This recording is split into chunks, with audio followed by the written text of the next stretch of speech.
नमस्कार साथियों, स्वागत है आप सभी का चित्राक्ष एकेडमी एजुकेशनल वीडियोस में। साथियों, इस वीडियो सेशन में हम आज प्रेजेंट कंटिन्यूअस टेंस पढ़ेंगे। प्रेजेंट कंटिन्यूअस टेंस पढ़ने से पहले हम प्रेजेंट सिंपल टेंस पढ़ चुके हैं और प्रेजेंट कंटिन्यूअस टेंस के लिए हम आगे बढ़ रहे हैं। साथियों, इस टेंस के लिए हिंदी में पहचान होती है कि वाक्य के अंत में रहा है, रही है, रहे हैं, हुआ है, हुई है, हुए हैं, इस तरह के शब्द आते हैं। हेल्पिंग वर्ब की बात की जाए तो इस टेंस में 3 तरह की हेल्पिंग वर्ब काम में आती है, इज़, एम और आर। यहाँ पर सिंगुलर सब्जेक्ट अर्थात एकवचन सब्जेक्ट के साथ इज का प्रयोग होता है, बहुवचन सब्जेक्ट के साथ यहाँ पर आर का प्रयोग होता है। साथ ही साथ यहाँ इस टेंस में अगर आई सब्जेक्ट हो तो यहाँ पर आई के साथ एम सब्जेक्ट का प्रयोग किया जाता है। मेन वर्ब की जहाँ तक बात होती है, इस टेंस में मेन वर्ब की फर्स्ट फॉर्म का प्रयोग होता है। साथ ही साथ फर्स्ट फॉर्म के साथ आपको आईएनजी का प्रयोग भी करना पड़ता है। शॉर्ट में यदि बात करें तो इस टेंस में is, am, are helping verb के रूप में यूज़ आती है और वर्ब के फर्स्ट फॉर्म के साथ आईएनजी का प्रयोग भी हमें करना होता है। इस टेंस में वाक्य के अंत में रहा, रही, रहे, हुआ, हुई, हुए इस तरह के शब्द आने आवश्यक हो जाते हैं। इस टेंस की खासियत ये है साथियों, इस टेंस में जितने भी कार्य कंटिन्यू हो रहे होते हैं उनका प्रयोग होता है। इस टेंस के वाक्यों में हर काम लगभग कंटिन्यू रहता है, लगातार चल रहा होता है। तो यदि आपके वाक्य में काम कंटिन्यू चल रहा है तो वह वाक्य प्रेजेंट कंटिन्यूअस टेंस का बन सकता है।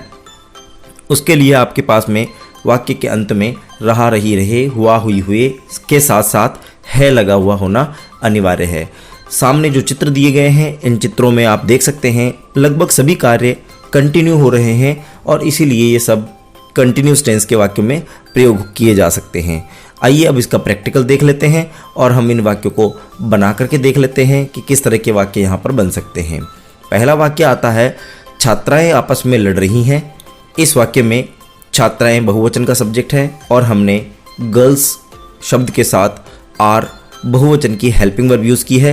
साथ में फर्स्ट फॉर्म फाइट के साथ आईएनजी लगा करके यूज़ किया है।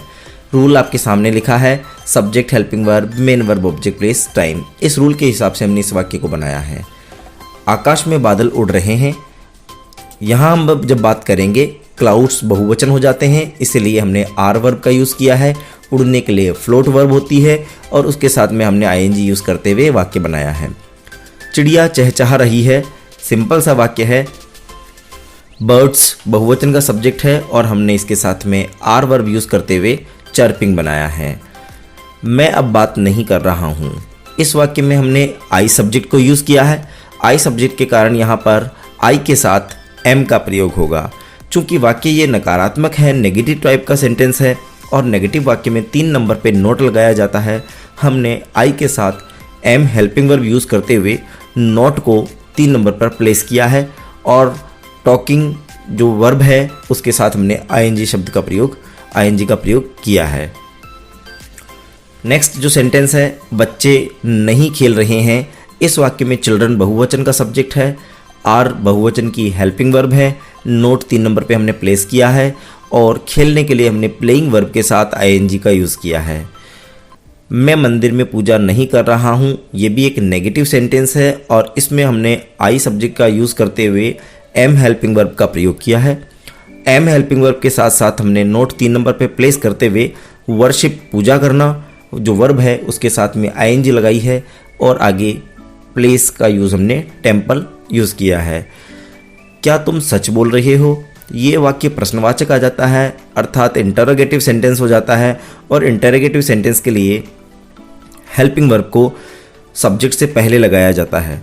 तो हमने यहाँ पर हमारे पास सब्जेक्ट है यू और हमने इस हेल्पिंग वर्ब आर, क्योंकि बहुवचन का सब्जेक्ट है तो हमने आर हेल्पिंग वर्ब यहाँ यूज़ की है और इसको सब्जेक्ट से पहले यूज़ किया है। इसके बाद हमने स्पीक जो वर्ब है उसके साथ में आईएनजी लगा करके और आगे वाक्य बना दिया है। तीनों तरह के सेंटेंस सिंपल, इंटरोगेटिव और नेगेटिव हमने यहाँ बनाए हैं और तीनों के रूल्स आपके दाहिनी ओर स्क्रीन पर दिए हुए हैं। आप स्क्रीन पर शॉर्ट रूप में इन नियमों को देखते रहें और यदि आपको किसी भी तरह के रूल में दिक्कत आती है या समझने में कुछ परेशानी होती है तो आप हमारा फंडामेंटल से संबंधित जो वीडियो है फर्स्ट नंबर और सेकंड नंबर वाला वो अवश्य देखें। इससे आपकी subject, helping verb, main verb, object place से संबंधित कोई भी समस्या होगी वो आपकी दूर हो जाएगी। तो यदि आपको टेंस समझने में कहीं पर भी दिक्कतें आ रही हों, वाक्य समझने में दिक्कतें आ रही हों, आप हमारा पहला और दूसरा वीडियो देख सकते हैं। इससे आपको फंडामेंटल क्लियर करने में आसानी होगी और वाक्यों का कॉन्सेप्ट क्लियर करने में आसानी होगी। वीडियो यदि आपको अच्छा लगा हो तो कृपया लाइक कीजिए, इस वीडियो को आगे शेयर कीजिए और हमारे चैनल को सब्सक्राइब कीजिए। नए वीडियो के नोटिफिकेशंस के लिए आप बेल आइकन प्रेस कर सकते हैं ताकि आपको हमारे आने वाले वीडियो की जानकारी सबसे पहले प्राप्त हो।